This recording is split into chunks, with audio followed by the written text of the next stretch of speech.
بسم اللہ الرحمن الرحیم۔ السلام علیکم ناظرین، آج ہم قرآن پاک کی سورۃ الفیل کے تعارف، ترجمہ، شان نزول اور تفسیر پیش کرنے کی سعادت حاصل کریں گے۔ سورۃ الفیل قرآن حکیم کی 105ویں سورہ ہے۔ یہ مکی سورت ہے اور اس کی 5 آیات ہیں۔ اس سورت کا شان نزول یعنی بیک گراؤنڈ یہ ہے کہ رسول اللہ صلی اللہ علیہ وسلم کی پیدائش کے سال مکہ میں ایک تاریخی واقعہ پیش آیا۔ وہ واقعہ یہ ہے کہ یمن کا گورنر ابرہہ بن اشم، جو حبشہ کے بادشاہ نجاشی کی طرف سے اپوائنٹ کیا گیا تھا، اس نے مکہ میں موجود خانہ کعبہ سے اس بات پر جیلس ہو کر کہ پوری دنیا کے لوگ حج اور عمرہ اور عبادات کے لیے خانہ کعبہ کیوں آتے ہیں، تو اس نے خانہ کعبہ کے مقابلے میں اپنے ہاں یمن میں خانہ کعبہ کے ماڈل پر ایک عالی شان گرجا تعمیر کیا، اور پھر اس نے تمام طرف لوگوں کو پیغام بھجوایا کہ اب آپ لوگ حج و عمرہ کے لیے مکہ کی بجائے یہاں یمن میں آئیں۔ اب ابرہہ کی اس حرکت کا مکہ والوں کو علم ہوا تو وہ سخت غصہ ہوئے، اور ایک قریشی یہاں سے اٹھا اور اس نے وہاں یمن جا کر اس کے بنائے ہوئے فیک خانہ کعبہ میں گندگی پھینک دی۔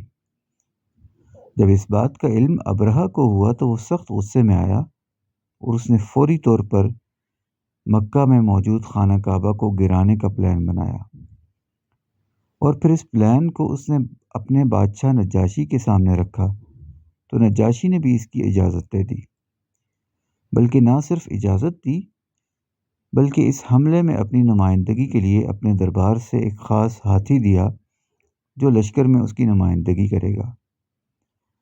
اب اس نے اور بھی بڑی تعداد میں ہاتھی اکٹھے کیے اور خانہ کعبہ پر حملے کے لیے نکل پڑا۔ ابرہہ کے لشکر کا خوف اس قدر زیادہ تھا کہ مکہ والے خوف کی وجہ سے اپنے خاندانوں کو لے کر مکہ سے نکل گئے اور پہاڑوں میں چھپ گئے۔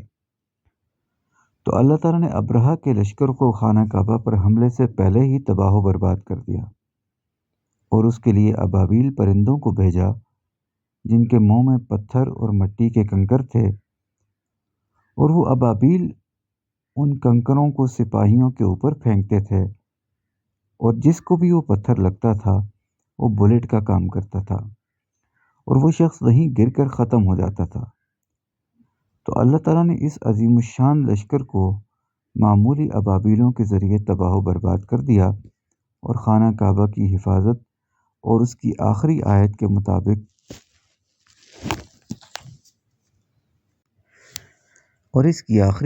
مطابق وہ عظیم الشان لشکر اس تباہی کے بعد وہاں ایسے روندا ہوا پڑا تھا جیسے جانوروں کا بچا ہوا چارہ یا بھوسا ان کے پیٹ بھر جانے کے بعد ان کے پاؤں میں روندا ہوا پڑا ہوتا ہے۔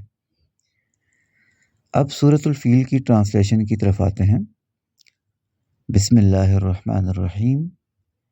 الم تر کیف فعل ربک باصحاب الفیل، کیا تم نے نہیں دیکھا کہ تمہارے پروردگار نے ہاتھی والوں کے ساتھ کیا کیا؟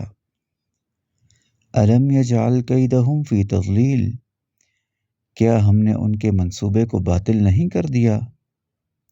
وارسل علیہم طیرا ابابیل، اور ان پر ابابیل پرندے بھیجے، ترمیہم بحجارۃ من سجیل، جو ان پر پتھر اور مٹی کے کنکر مارتے تھے، فجعلہم کعصف مأکول، پس ان کو ایسے بنا دیا جیسے کھایا ہوا بھوسا ہوتا ہے۔ بسم اللہ الرحمن الرحیم۔ السلام علیکم ناظرین، آج ہم قرآن پاک کی سورۃ القریش کے تعارف، ترجمہ، شان نزول اور تفسیر پیش کرنے کی سعادت حاصل کریں گے۔ سورۃ القریش قرآن حکیم کی 106 سورت ہے۔ یہ مکی سورت ہے اور اس میں 4 آیات ہیں۔ یہ سورت غالباً سورۃ الفیل کے فوراً بعد نازل ہوئی۔ قریش رسول اللہ صلی اللہ علیہ وسلم کا قبیلہ تھا۔ یہ قبیلہ آپ صلی اللہ علیہ وسلم سے کافی عرصہ قبل حجاز میں مکین تھا۔ اس کے بعد آپ کے جد امجد قصی بن کلاب نے مکہ میں اسے جمع کیا، اور پھر بیت اللہ کی تولیت اسی قبیلے کے ہاتھ آئی۔ اسی قریش پر کیے جانے والے دو بڑے احسانات اللہ تعالیٰ نے اس صورت میں یاد کرائے ہیں۔ پہلا احسان قریش کی معیشت کی درستگی کا ہے، کیونکہ مکہ ایک ایسا علاقہ ہے جہاں کی زمین ایسی نہیں کہ وہاں فصلیں لگا کر ایگریکلچر کے ذریعے اپنا گزر بسر کیا جائے، تو اللہ تعالیٰ نے قریش کو تجارت کے راستے پر لگا دیا۔ قریش اپنا کاروبار اس قدر وسیع کر چکے تھے کہ پورے عرب میں اپنے تجارتی قافلے لے کر جاتے تھے، اور اس دور میں یہ گرمیوں میں شام اور سردیوں میں یمن کی طرف تجارتی قافلے لے کر جاتے، اور وہاں پر مکہ کے پروڈکٹ سیل کرتے تھے۔ وہاں سے واپسی پر یمن اور شام کے پروڈکٹس لا کر مکہ کی تجارتی منڈیوں میں سیل کرتے۔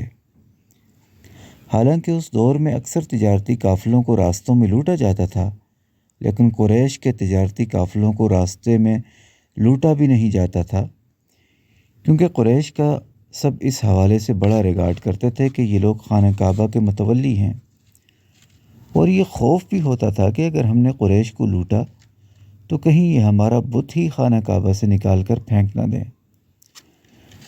اس وجہ سے قریش آزادانہ طریقے سے پورے عرب میں اپنا بزنس کرتے تھے۔ دوسرا احسان خدا نے یہ یاد کرایا کہ جب مکہ میں اس قدر خوف پھیل گیا اور ابرہہ لشکر لے کر مکہ اور خانہ کعبہ کو تباہ کرنے کے لیے نکل آیا، تو اس وقت مکہ اور قریش کے لوگ اس کے مقابلے کے لیے نکلنے کی بجائے مکہ کو خالی کر کے پہاڑوں میں چھپ گئے تھے، اور اس خوف کے عالم میں امن دینے والی ذات صرف اللہ تعالیٰ کی تھی، اور اللہ تعالیٰ نے ابرہہ کے لشکر کو ابرہہ سمیت تباہ و برباد کیا، اور قریش کو اس خوف کے عالم میں امن عطا کیا۔